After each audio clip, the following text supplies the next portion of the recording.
Stephen, you studied, it's like 100 plus entrepreneurs and investors. Is that right? Yeah. And you were able to pull out some key lessons from studying those people. Can you share with us what those lessons are and kind of how you arrived at those? Absolutely. I call them the five success principles learned from, studying some of the most successful investors and thought leaders. And one of the first most important of these five success principles is that they view challenges as opportunities. They view the difficulties that they're experiencing, the problem that they're seeing out in the world. They actually see that as the opportunity. And I even know, I hear this from you, Michael. I hear it from you, Garrett, as well. When you guys talk about what you're doing when you're going and buying an apartment building, that's a challenge that those current owners or somebody else might look at and say, I don't want to deal with that. I don't want to deal with doing this renovation. I don't want to deal with this problem tenant, or I don't want to deal with whatever that challenge that person's dealing with. But when we can come in and see that as actually an opportunity, that's actually where we gain our profit because we're solving a problem. So by changing that challenge into something that's actually positive, it ends up putting those successful people into a place where they're able to really deliver a lot of value and therefore overcome any of the difficulties that they might experience. Yeah, I mean, a lot of people give up, right? They give up easily. And I think looking at challenges, opportunities is a positive spin. That only is not only is it a positive, but it keeps you going, because everybody wants to pursue opportunities, but we want to run away from challenges. So I like that. I got to a point where I was going through a series of challenges, and I started asking the question, what is the lesson for me here? I felt like every time I went through a challenge, I was learning, and you don't really learn a lot from successes. They're great, they feel great, but like, what did you really learn? Well, I don't know. Not exactly sure. But when you fail or there's challenges, you learn a lot more and it really moves you forward. So I love that. What's another lesson that you picked up on? Yeah. Well, the one of the other big key lessons is that these folks are ultra focused. When you look at anybody who is really succeeding in business, now you might think to yourself, "Hey, Steven, I see a lot of successful people. They run multiple business and they're very successful at doing so." Yeah, well, they're successful at doing multiple things once they've had extreme success doing one thing really, really well. Michael, perfect example. You're somebody who's been keenly focused on apartment building investing. That's been your focus. Everything you do is connected and around that space, and that's your hub. And so if you want to be successful and you want to be able to think and operate like some of these most successful investors and entrepreneurs, you got to be ultra focused doing one thing and doing it really, really well. That doesn't mean you won't have other hubs or spokes that are going to come off of that wheel of the things that you're focused on. But if you can avoid one of the biggest traps that I see people, especially new and up and coming real estate investors, fall into, is they're at a real estate investor event and you ask them, what do they do? Or what are they thinking about, or what's important to them? And they're like, well, I'm going to flip a house, and then I'm going to do lease option. And then, I'd like to be able to get into multifamily, or, I'm thinking Wholesale, about maybe doing storage. Yeah, I'm going to do little some subject wholesaling. to. I hear that's hot. Yeah. These things end up being just huge distractions. And that's the opposite of what you want. And I mean, you see, there's so many avenues in real estate that you can go. It's like you kind of have to figure out your niche. And like in the beginning, I definitely, my mom was a real estate agent, and there was the commercial real estate side. I did try a few different things in the beginning before I finally landed here, which is fine when you're getting going, but you eventually got to land into the one thing that's really you're gonna pile drive forward. And the way I kind of describe it is, you can't have the sides without the steak, right? So you have to create the steak, or have the steak, and then eventually you'll have other things that branch off from that once you really develop that. And so for me, it was just, there was a period of time where I had the shiny object syndrome, and I was going after this opportunity, this one, and this was even later on in my career. And I eventually came back to that core thing, which was multifamily, and that made all the difference. And it's so true. And I agree with that completely. Steven, what's next on your list? Well, I mean, there's so many great principles we're going to walk through. And if you guys want a copy of this, we've actually put this all together into a little take-home thing that you guys can grab. You can grab that right at theinvestormindset.com/principles. I'm sure Michael will include that in the show notes. But the big thing that everyone knows about, but a lot of people are not doing it really well, is getting super clear on what you want.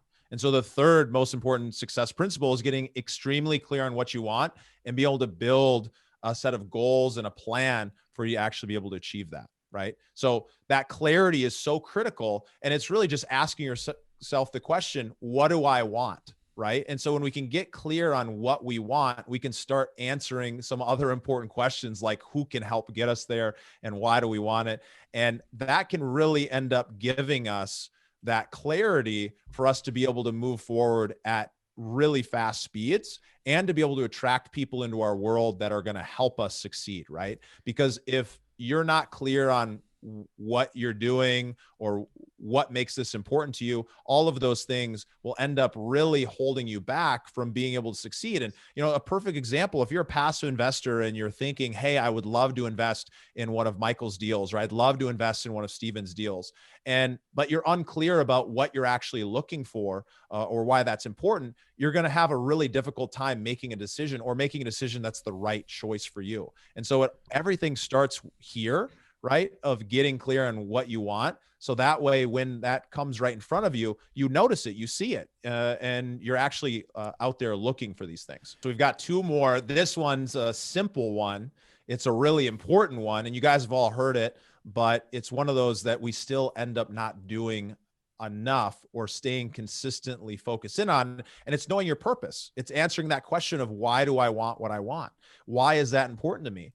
And what this actually ends up doing for you, it sounds great to know your why. And it sounds really, sexy to tell everyone about why you're doing everything, but really just for yourself to know inside, what it ends up doing is it ends up creating fuel. Because when you're really aligned on what you're going after and why that's important, you end up creating fuel that really drives you through all the challenges. Because frankly, back towards number one, seeing opportunities as challenges, seeing challenges as opportunities, it doesn't feel good when you're losing money on a deal, or it doesn't feel good when you're dealing with evictions, or it doesn't feel good when something doesn't go well. But when you know your purpose, when you know your why, it's easy for you to redirect yourself back on track to blow through those barriers. Because, anybody who's listening who is thinking that they want to make this their career and they're starting to go down that path of, hey, I want to be a multifamily operator. Well, you're going to deal with some really tough challenges along the way. You're going to end up having to break through a ton of barriers. And if you're not really clear on why this is so critically important to you, you're going to fail. Because you're going to give up. You're not going to be able to stick in the pocket long enough to be able to get, a good base hit, if not a home run, right? And so it's super important that people continuously check in on this. And what I noticed after interviewing hundreds of these entrepreneurs and investors was that they're all super clear and they're constantly checking in on it. But most of them, it's not even conscious.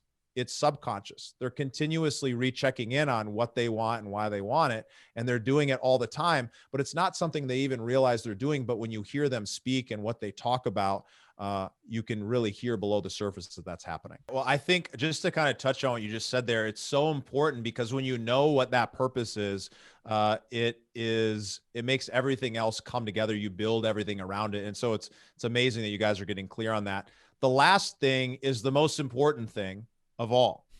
And it is all built upon everything that we've talked about. And it's that first place that most people should start, but it ends up being one of the last things that people end up doing before they really start accelerating.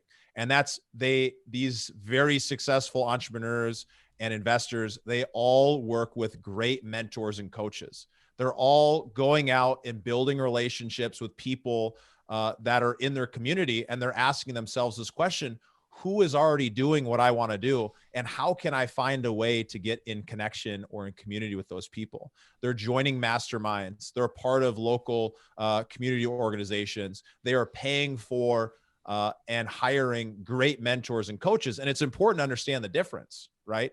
A coach is different than a mentor. And oftentimes people will kind of put this together. A mentor is somebody who's been down that path They already have done what you want to do, and they're going to essentially light the path for you. They're going to show you the way, and they're going to help you avoid some of those potholes, some of those challenges that you would deal with going down that path, following in their footsteps. Phenomenal to have a mentor. A coach is different. A coach is somebody who may or may not have been down that path before, but they are somebody who's in a position to be able to look at you as a third party and help ask questions and help give you direction so that you can operate and succeed at the highest level.